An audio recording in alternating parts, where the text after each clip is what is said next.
ভোটের মাঠে তীব্র লড়াই হয়েছে এবার, কিন্তু কিন্তু ফল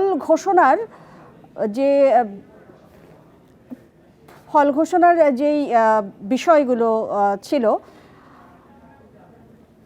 আমরা আপনাদেরকে যেটি জানাচ্ছিলাম যে ভোটের মধ্যে তীব্র লড়াই হয়েছে, কিন্তু ফল ঘোষণার পর জয়ীকে শুভেচ্ছা জানিয়েছেন পরাজিত প্রার্থীরা। এবার অনেক আসনে এমন সৌহার্দ্যের বার্তা দিয়েছেন প্রার্থীরা।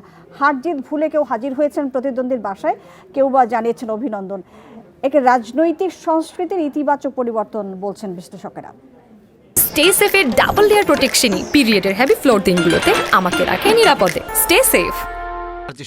তারপরও ছুটে যান বিজয়ী প্রার্থী বিএনপির নওশাদ জমিরের কাছে।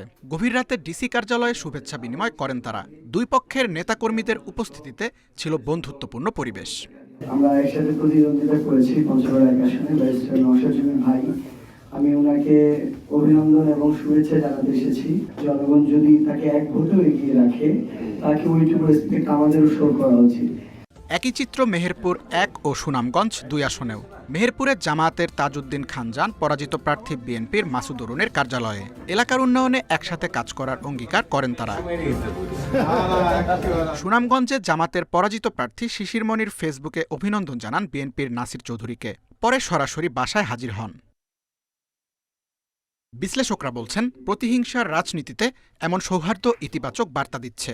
তোমার ভিন্ন মতকে দেওয়ার অধিকারকে রক্ষা করবার জন্য আমি আমার জীবন পর্যন্ত দিতে পারি, এটাই তো গণতন্ত্র।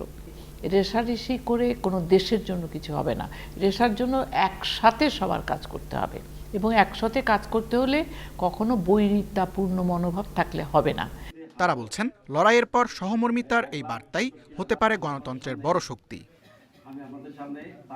Tanvir Ahmed, Independent News, Dhaka.